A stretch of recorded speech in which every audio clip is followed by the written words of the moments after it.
Kahit sa wakas, nakakuha din ng lintik na ayuda na ere. Pag malakas talaga kay Kapitan. Kagawad!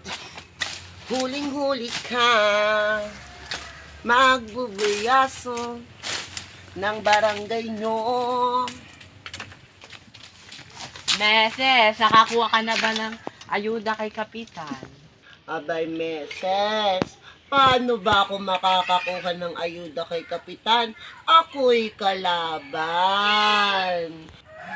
Ayan na lintik na sekretary at maglilistang iyan. Kadikit lang nila ang kinukuha, buti nga ikay nakasingit pa. At maigi na lang ako'y pinagtrabaho ng merkado family dito sa kanilang lupang are.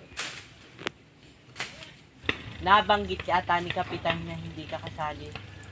Abay, hindi ko naman inaasahan kumari ang ayudang iyan. Abay, teka lang. Ano gang mga laman ng ayudang iyan? Baka naman kayang bilhin ng aking salapi. Ay, sige na mare, kayo umuwi na, ipagsaing mo ang mahal na mahal mong asawa. At ako hindi naaasa sa barangay na iyan. Ako'y gagawa na lang ng sariling barangay nang ako'y magkaroon din ng sariling ayuda. Ako'y magsisikap, kukuha ng tupad sa munisipyo. Ako lang mag-isa, kumare. Nabubuhay kami na hindi naaasa sa barangay na iyan. Mane, ako'y uuwi na. Magkasaing na ako ng bigas at ako'y hinahanap din ng asawa ko. Buti na lamang at ako'y hindi masisilip sa barangay na nakuha ng ayudang iyan.